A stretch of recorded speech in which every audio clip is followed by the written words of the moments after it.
In 1971, a single sentence spoken by an American president destroyed 5,000 years of monetary tradition, and nobody saw it coming. Welcome to Hidden Finance, where we uncover the buried truths behind the world's most powerful financial systems. Today, we're exposing a century-long battle that changed the very nature of money itself. A war fought not with armies, but with ledgers, laws, and lies. Picture this. It's 1913, and the world's money is simple. Every dollar, pound, and franc represents actual gold sitting in a vault somewhere. You could walk into any bank, hand over your paper currency, and walk out with real, physical gold.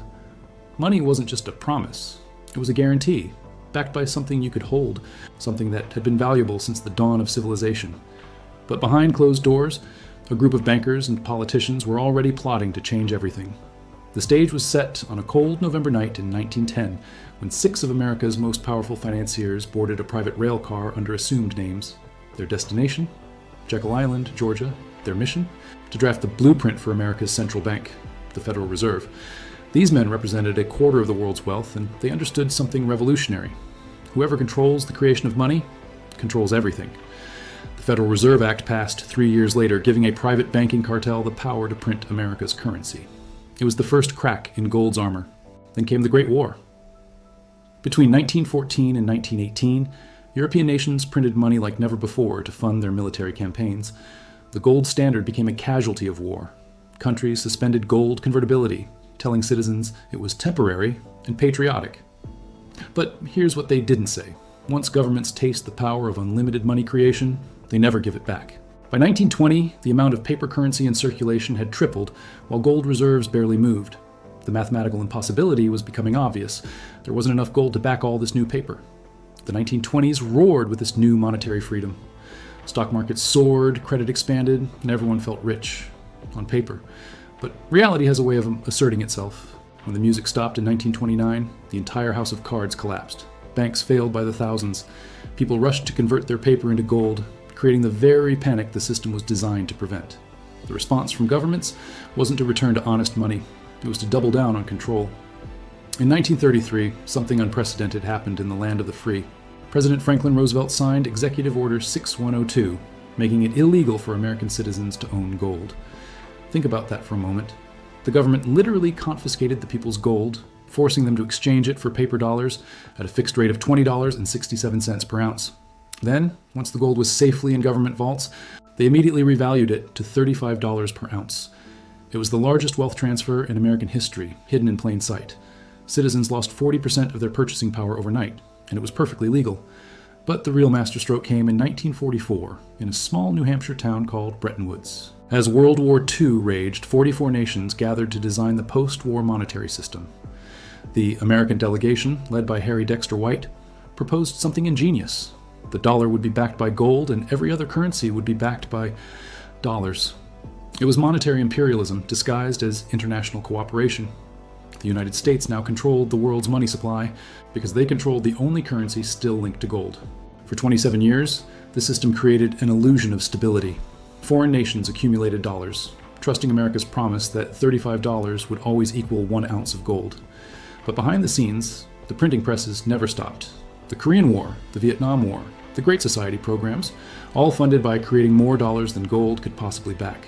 By 1971, foreign governments held over $45 billion, but Fort Knox only had $10 billion worth of gold. The math was undeniable. America was writing checks it couldn't cash. French President Charles de Gaulle saw through the deception first. Starting in 1965, France began systematically converting its dollar reserves into gold, loading it onto warships and sailing it back to Paris. Other nations watched and began to follow. It was a silent run on America's gold reserves, and by August 1971, the outflow had become a hemorrhage. President Nixon faced a choice: admit the system was bankrupt, or change the rules of the game entirely. On August 15, 1971, Richard Nixon appeared on television and spoke for 18 minutes. Buried in his speech about inflation and jobs was a single line that changed everything. I have directed Secretary Connally to suspend temporarily the convertibility of the dollar into gold. Temporarily, that was 53 years ago. The gold window hasn't reopened since. In that moment, money became pure faith, backed by nothing except the promise of governments and the barrel of a gun. What followed was monetary chaos. The dollar lost 80% of its value in the next decade. Oil prices quadrupled. Inflation hit double digits. But central banks had discovered something intoxicating. Without gold's constraints, they could create unlimited amounts of money. They could bail out banks, fund wars, manipulate markets, and buy elections. All they needed was a printer and the public's ignorance. The Federal Reserve's balance sheet tells the story better than any words. In 1971, it stood at $100 billion. By 2000, it was $600 billion. Then came 2008's financial crisis, and suddenly it exploded to $2 trillion. The COVID pandemic pushed it past $8 trillion. That's an 80-fold increase in 50 years. Where did all this money come from? Thin air? Computer keystrokes? The same magic trick? Performed on an unimaginable scale. But here's the hidden cost nobody talks about. Since abandoning gold, the average American's wages have stagnated while asset prices have soared. A house that cost 2 times the average annual salary in 1971 now costs 8 times. College tuition has increased 1,200%. Healthcare, 1,500%.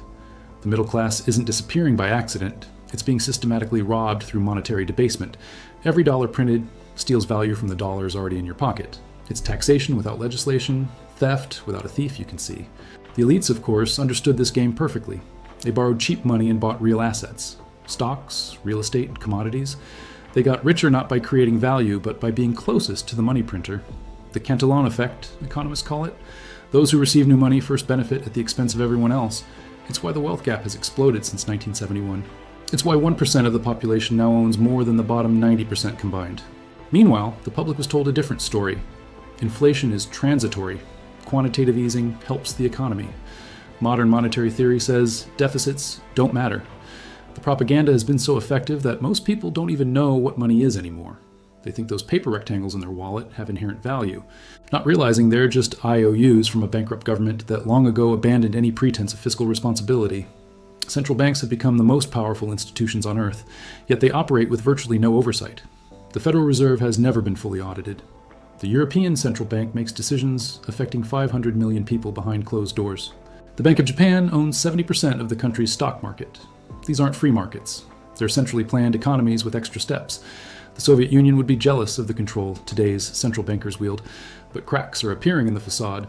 Gold, despite every attempt to demonetize it, has increased from $35 to over $2,000 per ounce. That's not gold going up. That's paper currency revealing its true worthlessness. China and Russia are accumulating gold at record rates. Central banks themselves became net buyers of gold after the 2008 crisis. They publicly disparage gold while secretly hoarding it. They know something the public doesn't, or rather, something they hope the public never figures out. The digital age has added new players to this ancient game. Cryptocurrencies emerged as a direct challenge to fiat currency, promising to return monetary power to the people. Bitcoin's creator embedded a message in its Genesis block. Chancellor on brink of second bailout for banks. It wasn't subtle. The entire cryptocurrency movement is a rebellion against the monetary manipulation that began when gold lost to paper. Whether it succeeds or fails, its very existence proves that millions of people have lost faith in government money. Today, we stand at a crossroads. Global debt has reached $315 trillion, more than 3 times the entire world's GDP. Central banks have printed more money in the last 15 years than in all of previous human history. Negative interest rates, once thought impossible, became reality. The monetary system is a junkie needing ever larger doses of stimulus just to stay alive. Everyone knows it can't continue, but nobody knows how it ends. The war between gold and paper money was never really about gold. It was about power. Who has it, who controls it, and who profits from it. When money was gold, power was distributed. Anyone could mine it, save it, trade it. When money became paper, power centralized. A handful of unelected officials now decide the economic fate of billions. They've turned money from a tool of exchange into a weapon of control. The greatest trick ever pulled wasn't making gold disappear. It was convincing the world that paper was just as good. This is Hidden Finance, pulling back the curtain on the systems that shape our world. If this story opened your eyes, share it with someone who still believes the dollar in their pocket is as good as gold. Because in the war between truth and deception, knowledge is the only real currency that matters.